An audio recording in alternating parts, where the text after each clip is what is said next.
Imagine you and your friend land at an airport in another country. You have $100 in your pocket, feeling rich. You exchange it, and suddenly you get 8,000 of their money. Wait, what? Are you rich now? Or did money just turn into monopoly cash? Why does $1 turn into a pile of notes somewhere else, but almost nothing in another place? Who decides that? And why can it change every single day? Today, we're breaking down why do different currencies have different values, how those values are decided, and who's really in control. First, what is currency value? Here's the key idea. Money doesn't have a fixed value on its own. It only has value compared to other money. Think of it like language. English isn't better than Spanish. They're just different. But in some places, English is more useful. Currencies work the same way. When we say 1 US dollar equals 83 Indian rupees, that doesn't mean the dollar is magic. It means the world currently thinks $1 is worth the same as 83 rupees. That number is called an exchange rate, and it changes constantly. It works like any marketplace. So here's the thing.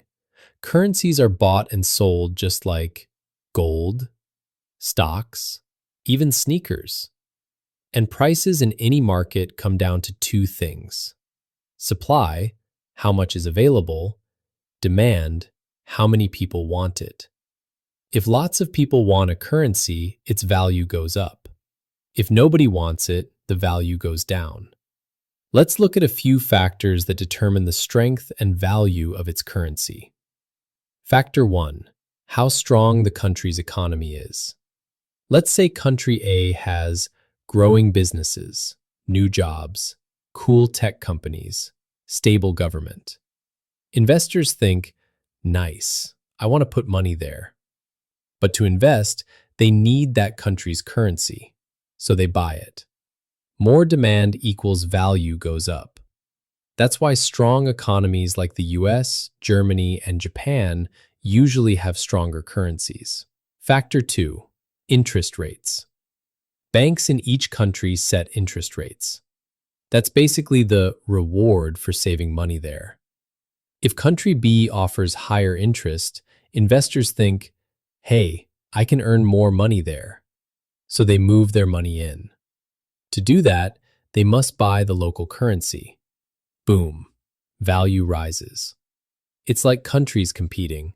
Come park your money here, we pay better. Factor 3. What a country buys and sells. Countries trade with each other. If a country sells a lot of stuff, oil, electronics, cars, foreign buyers need that country's currency to pay. That increases demand. Example, Saudi Arabia sells oil, implies world needs its currency, implies value supported. But if a country buys more than it sells, it sends its money out to other countries. That increases supply to value can fall. Factor 4. Printing money. Yes, this matters. Wait, hold on. Can't countries just print more money and get rich? Nope. If too much money is printed, prices rise. That's inflation. Money buys less. If a country's money loses buying power, people don't want to hold it. Demand drops, leads to currency weakens. That's why countries with crazy inflation often have very weak currencies. So, who controls all this? Good question. Two main players. 1. The market. Banks, companies, and investors around the world are constantly buying and selling currencies. They set the price minute by minute. 2. Central banks. These are the money managers of countries. They can change interest rates, print or remove money, step in and buy/sell currency. They don't fully control value, but they strongly influence it.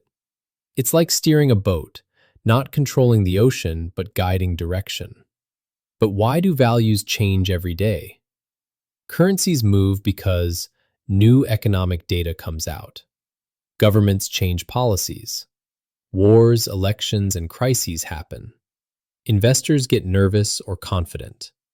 Money flows where people feel safest or where they can earn more. Currencies follow that flow. So, why are currencies different? Here's the simplest answer. Currencies have different values because countries are different. Different economies, stability, inflation, interest rates, trade strength, and global markets constantly compare them. So a currency's value is basically how much does the world trust and want this country's money right now? Thought to leave you with. If trust and demand decide value, what happens when people lose trust?